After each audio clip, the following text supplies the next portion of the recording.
আসসালামু আলাইকুম। প্রিয় দর্শক, সাবেক রাষ্ট্রপতি অ্যাডভোকেট আব্দুল হামিদ উনি চিকিৎসা শেষ করে গত রাতে থাইল্যান্ড থেকে দেশে ফিরে এসেছেন। এই ঘটনাটা আমার কাছে খুবই গুরুত্বপূর্ণ মনে হয়েছে। উনি একজন সাধারণ যাত্রীর মতো এসেছেন। সাবেক রাষ্ট্রপতিরা কিন্তু বিশেষ প্রোটোকল পায়, উনি সেই প্রোটোকলও পাননি এবং উনি সাধারণভাবে ফিরে এসেছেন। মধ্যরাতের পরে প্রায় 3টার দিকে উনি এয়ারপোর্ট থেকে বেরিয়েছেন যাবতীয় কাজকর্ম শেষ করে, এবং তিনি তার বাড়িতে চলে গেছেন। পুরো 31 দিন পর উনি দেশে ফিরলেন। কিন্তু এই যে ওনার ফেরাটা, এটা যতটা গুরুত্বপূর্ণ তার চেয়েও বেশি আলোচনা কিন্তু হয়েছে ওনার যাওয়ার সময়। উনি যখন মে মাসের 7 তারিখ রাতে যান দেশ ছেড়ে, যাওয়ার পর 8 তারিখ থেকে মহা হইচই। উনি কেন গেলেন, কেন ওনাকে পালিয়ে যেতে দেওয়া হলো, ওনাকে পালিয়ে যেতে দেওয়ার পেছনে কারা দায়ী আছে, এগুলো নিয়ে নানা ধরনের প্রশ্ন উঠতে থাকলো। এবং ওঠার এক পর্যায়ে আমাদের যিনি উপদেষ্টা আছেন স্বরাষ্ট্র মন্ত্রণালয় বিষয়ক লেফটেন্যান্ট জেনারেল জাহাঙ্গীর আলম চৌধুরী, উনি বললেন যে তার দেশ থেকে যারা সহায়তা করেছে তাদেরকে শাস্তির আওতায় আনা হবে, আর যদি শাস্তির আওতায় না আনতে পারেন তাহলে উনি নিজেই নাকি পদত্যাগ করে দায়িত্ব ছেড়ে চলে যাবেন। মানে ওনার যে স্বভাব, উনি তো এরকম প্রায় হুঙ্কার দিয়ে বলেন এটা করবেন সেটা করবেন, কাজের কাজ কিছু করেন না। এবং তখন এটা নিয়ে অনেক হইচই হলো। হইচইয়ের এক পর্যায়ে একটা কমিটি করা হলো, 3 জন উপদেষ্টাকে, সিআর আবরার, রিজওয়ানা হাসান, সাখাওয়াত, ব্রিগেডিয়ার সাখাওয়াত, এদের নিয়ে একটা তদন্ত কমিশন করা হলো। সেই কমিশনকে দায়িত্ব দেওয়া হলো যে তারা 15 দিনের মধ্যে রিপোর্ট দিবেন, এবং সেই রিপোর্টে ওরা জানাবেন যে কেন, কাদের সহযোগিতায় এই রাষ্ট্রপতি আব্দুল হামিদ, সাবেক রাষ্ট্রপতি আব্দুল হামিদ দেশ ছেড়ে যেতে পারলেন। মানে মোটামুটি একটা হইচই কাণ্ড কারখানা। কিন্তু সেই সময় এনসিপি পক্ষ থেকে বলা হলো যে উনি কেন গেলেন, পালিয়ে গেলেন, তাকে এটা নিয়ে বিচার করতে হবে, কারা তাকে সহায়তা করেছে। সরকারের মধ্যে এখনও অনেকে আছে যা নাকি আওয়ামী লীগের দোসর, তারা এগুলো করছে, তাদেরকে আওতায় আনতে হবে, বিচারের আওতায় আনতে হবে, এগুলো অনেক কথাবার্তা। এবং তারও যে বড় কথা, এই ইস্যুটাকে কেন্দ্র করে তখন এনসিপির একজন নেতা, এই হাসনাত আবদুল্লাহ, উনি আন্দোলন শুরু করলেন যে এইভাবে যদি যেতে থাকে তাহলে এই জন্যই যাতে না যেতে দেওয়া হয়, না যেতে দেওয়ার মতো বাস্তবতা তৈরি করতে হয়, এই জন্য আওয়ামী লীগকে নিষিদ্ধ করতে হবে। এবং এই আব্দুল হামিদের যাওয়াটাকে ইস্যু করেই কিন্তু আওয়ামী লীগ নিষিদ্ধের একটা আন্দোলন শুরু করলেন। এবং দেখলাম সরকার খুব দ্রুত বেগে, অতি দ্রুততার সাথে সেই দাবিটা আংশিক মেনে নিলেন, এবং সরকার বলল যে আওয়ামী লীগের কার্যক্রম নিষিদ্ধ হবে যতদিন মধ্যে বিচার সম্পন্ন না হয়। এই সব কিছু কিন্তু আব্দুল হামিদের দেশ থেকে তথাকথিত পালিয়ে যাওয়াকে কেন্দ্র করে। এখন প্রশ্ন হলো, আব্দুল হামিদকে পালিয়ে গিয়েছিলেন, পালিয়ে গিয়েছেন এটাই তো সবাই মেনে নিয়েছিল, তাহলে স্বরাষ্ট্র উপদেষ্টা কেন বলবেন যে যারা তাকে পালিয়ে যেতে সহায়তা করেছিল তাদেরকে শাস্তির আওতায় আনা হবে? এবং উনি তো 3 জনকে শাস্তির আওতায় এনেছিলেনও। কিশোরগঞ্জের পুলিশ সুপারকে প্রত্যাহার করা হয়েছিল, আরও 2 জন ইমিগ্রেশনের 2 জন ঊর্ধ্বতন কর্মকর্তাকে অব্যাহত সাময়িক বরখাস্ত বন্ধ করা হয়েছিল। তো তারা কি অপরাধী? যদি তারা অপরাধী হয়ে থাকে, তো আজ যখন উনি ফিরলেন চিকিৎসা শেষ করে, এখন তখন তাকে অ্যারেস্ট করা হলো না কেন? তার মানে ওনার যাওয়াটা অপরাধের পর্যায়ে ছিল না। যদি ওনার যাওয়াটা অপরাধের পর্যায়ে না হয়, তাহলে যে 3 জন পুলিশ কর্মকর্তাকে আপনি শাস্তি দিলেন, সেই শাস্তিটা কি সঠিক ছিল? যদি সঠিক না হয়, ওদের সেই শাস্তিটাকে প্রত্যাহার করা হবে, অবশ্যই করা উচিত।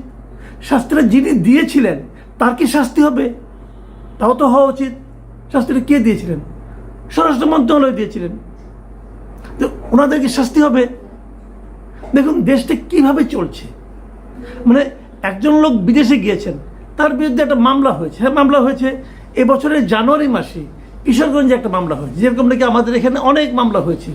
ধরেন কোথাও একটা মিছিল হয়েছে, সেই মিছিলে একজন লোক মারা গেছে, একটা স্টুডেন্ট মারা গেছে, পুলিশের গুলিতে মারা গেছে, ধরে নিলাম, অথবা অন্য কোনোভাবে মারা গেছে। সেই মামলায় আসামি করা হয়েছে 200কে, 300কে, 500কে। এবং সেখানে মামলাতে শেখ হাসিনার পুত্র, শেখ হাসিনার কন্যা, শেখ হাসিনার বোন, তৎকালীন স্বরাষ্ট্রমন্ত্রী শুরু করে যার যা যত নাম মনে আছে সবাইকে সেখানে আসামি করা হয়েছে। এবং এরকম একটা মামলায়, কিশোরগঞ্জের একটা মামলায় সাবেক রাষ্ট্রপতি আব্দুল হামিদকেও আসামি করা হয়েছিল। তাহলে সেই মামলায় উনি দোষী কি দোষী না সেটা বিচার কে করবে? সেটা বিচার করার দায়িত্ব তো হলো সরকারের, তাই নয় কি? বিচার করার দায়িত্ব সরকারের, তদন্তকারী কর্মকর্তা। এখন যদি 200 লোককে আপনি বিরুদ্ধে মামলায় আসামি বানিয়ে দেন, এখন 200 লোকের কেউ কি কোনো কর্মকাণ্ড করতে পারবে না? তারা কি দেশের বাইরে যেতে পারবে না, চিকিৎসা করতে পারবে না, ব্যবসা বাণিজ্য করতে পারবে না, ওদের ব্যাংক অ্যাকাউন্ট আপনি স্থগিত করে দেন, এগুলি করবেন? এর নাম আইন? অথবা আমি যদি প্রশ্ন করি, এই মামলাটা যিনি করেছিলেন তার মতলবটা কী ছিল, এটা আমি বুঝতে চাই। সে কি আসলেই যে মারা গিয়েছিল তার হত্যার বিচার চেয়েছেন, নাকি রাজনৈতিকভাবে কিছু লোককে হয়রানি করতে চেয়েছেন? সে লোকটা কে, তাকে খুঁজে বের করা উচিত মনে করি। এখন যদি মামলা করলেই তার বিরুদ্ধে এই ধরনের আচরণ হয়, গ্রেপ্তার করা হয়, তাহলে সেটাকে কি আমি বিচার বলবো? সেটাকে আইনের শাসন বলবো আমরা? একটা মামলা হতেই পারে, আপনি আমাকেও আসামি করতে পারেন, আপনি যে কাউকে আসামি করতে পারেন, তারপর সেটাকে পুলিশ তদন্ত করবে, তদন্ত করে পুলিশটা একটা ফাইনাল রিপোর্ট দিবে অথবা একটা চার্জশিট দিবে, যাই দিবে। দেওয়ার পর যাদের বিরুদ্ধে চার্জশিট দেওয়া হলো, যাদেরকে পুলিশ প্রাথমিকভাবে অপরাধী হিসেবে বিবেচনা করলো, তাদের বিরুদ্ধে কেবল গ্রেপ্তারি পরোয়ানা জারি হতে পারে, তাও সেটা আদালত দিবে। সেভাবে কি হচ্ছে আমাদের এখানে? আমাদের অনেক সাংবাদিক বিরুদ্ধে এরকম মামলা আছে, গ্রেপ্তার করা হয়েছে, অনেক ব্যবসায়ীকে গ্রেপ্তার করা হয়েছে। কেন? ওই 132 জনের মধ্যে হয়তো উনি আছে 99তম। এটা কি সুশাসন? কিছু বললে পরেই স্বৈরাচারের দোষর এগুলি বলে একটা ট্যাগ দিয়ে তারপর তার বিরুদ্ধে বিচার করা হবে, তার বিরুদ্ধে গণ আদালত কী করা হবে না করা হবে, মানে গায়ের জোরে দেশ চলছে। আমরা তো একটা গায়ের জোরে দেশ চালাচ্ছিল শেখ হাসিনা, আমরা তো সেখান থেকে বাঁচার জন্যই নতুন কিছু চেয়েছি, তাদেরকে এই দেশ থেকে আমরা তাড়িয়ে দিয়েছি। তারপর আমরা কি পাচ্ছি, এগুলি কি দেখছি, এগুলো ট্যাগ দিয়ে লাগিয়ে দিলেন আপনি। ইচ্ছা হলো একজনকে মামলা, জেরা খান পান্নার বিরুদ্ধে মামলা করলেন, তারপর দেখা গেলো বাদী জেরা খান পান্নাকে চেনে না। তারপরে কি হলো, জেরা খান পান্নাকে তার ওই আসামির তালিকা থেকে তাকে সরিয়ে দেওয়া হলো। তো অন্য যারা আছে তাদেরকে সবাইকে উনি চেনেন। উনি বললেন, ওই বাদী বললেন জামাত এবং বিএনপির আইনজীবীরা তাকে নাকি পরিচিত করেছে।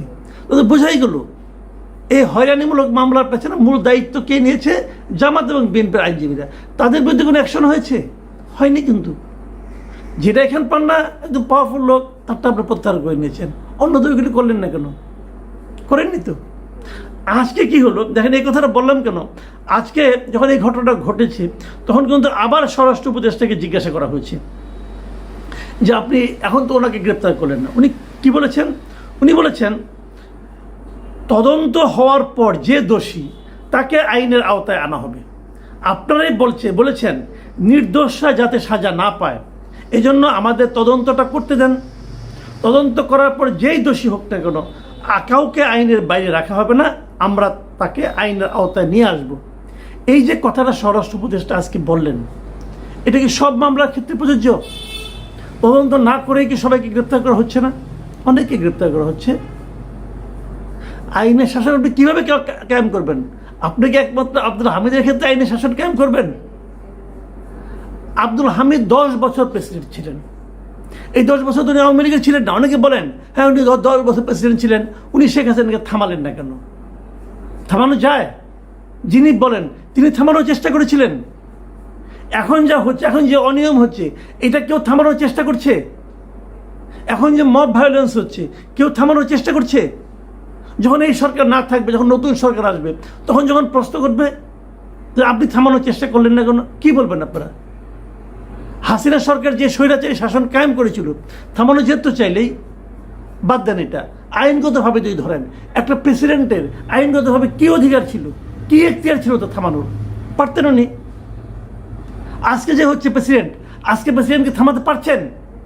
আজকে প্রেসিডেন্টকে কি সেরকম ক্ষমতা, তারা তো যতটুকু ক্ষমতা আছে উনি কি ততটুকু প্রয়োগ করতে পারছেন? নিয়ম তো মানেন না। নিয়ম আপনি মানবেন না, আপনি না মানলে কোনো সমস্যা নাই, কিন্তু অন্যরা কেন মানলো না, আগে কেন মানেনি, সেগুলো নিয়ে আলোচনা করবেন, এটা তো হয় না। একটা কনভেনশন আছে, আমাদের এখন একজন প্রেসিডেন্ট আছে, আপনি পছন্দ হোক বা না হোক, উনি দেশের প্রেসিডেন্ট, ওনার কাছে আপনি শপথ নিয়েছেন। আমাদের আইন সরাসরি নিয়ম আছে এটা, যে যখন নাকি প্রধানমন্ত্রী যখন দেশে বাইরে যান, ফিরে এসে প্রেসিডেন্টের সঙ্গে সৌজন্য সাক্ষাৎ করেন। আমাদের প্রধান উপদেষ্টা কখনো করেছেন? যে প্রেসিডেন্ট আছে তাকে আপনাকে শহীদ মিনারে যেতে দেন। ঈদের নামাজ আগে আমরা দেখতাম প্রেসিডেন্ট আসতে দেন আপনারা? যুদ্ধ শুনলাম প্রেসিডেন্টের নাকি একটা প্রেস উইং ছিল, ওটাও নাকি আপনারা সরিয়ে দিয়েছেন। তো আইন তো মানেন না আপনারা। আপনি বলবেন এই আইন ভালো না, আমরা নতুন আইন করবো। করেন না নতুন আইন। যতক্ষণ পর্যন্ত নতুন আইন না করবেন ততক্ষণ পর্যন্ত আগেটা মানবেন। তো এগুলো তো চলছে দেশে, এগুলো নিয়ে কিন্তু প্রশ্ন উঠবে, আজ হোক কাল হোক উঠবে, এবং যখন উঠবে আপনাদেরকে জবাব দিতে হবে।